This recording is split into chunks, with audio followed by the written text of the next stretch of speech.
It is a fair amount of work. Rona does most of it because of the cooking. I enjoy the sharing around the table almost in any circumstance. There's no program, there's no agenda, there's none of that. And so I think once people get that, it's like, oh, okay, I can come when I want, I can leave when I want, I can not come, it doesn't matter, I don't have to tell them, I don't have to plan. What could be better? Well, I would say that one of the things we really wanted to do was something that happened every week.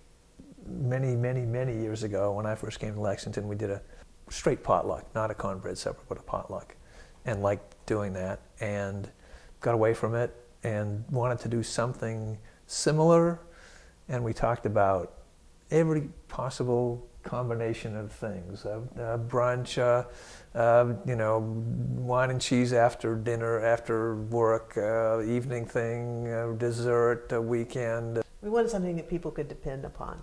But the cornbread supper exactly idea came when I read an article in the New Orleans Times-Picayune by a food writer, and she described cornbread suppers. Everyone brought cornbread to the same place, their own recipe, their own style.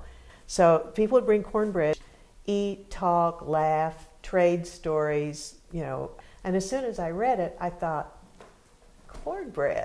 And I had realized that cornmeal, dried corn, corn itself is integral to how people live in Kentucky and has been for the entire time, at least that non-Indian people have been living here.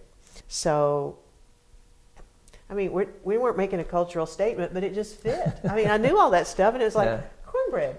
Oh, we could make the cornbread, or some corn thing, so that other people who are busy on a weekday everyone doesn't have to bring food.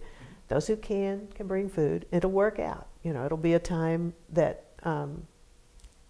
is easy for people. It'll be a thing that'll be easy for people to participate in and not too hard for us. Well, are there any rules? The rules of cornbread suppers are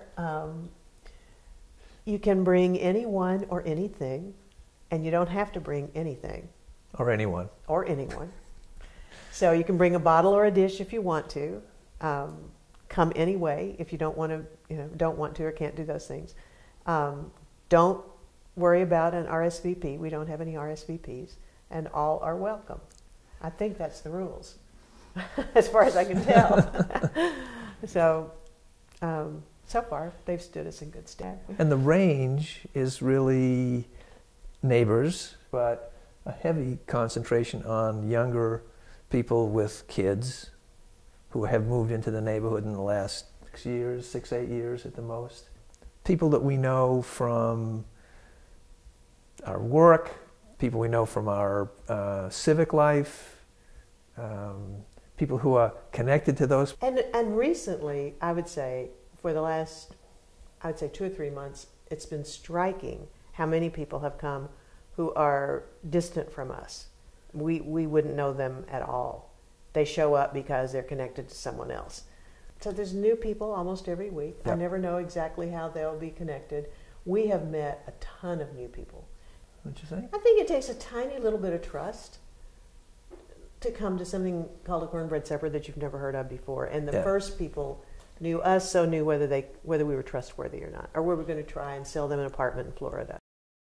So reliably, the same thing happens every week, which is no program, no agenda, nothing being forced on other people. Yeah. After a while, it becomes obvious we're not up to anything except opening the house and having a place for people to gather. And then what they do, whatever they want to do here, is fine with us.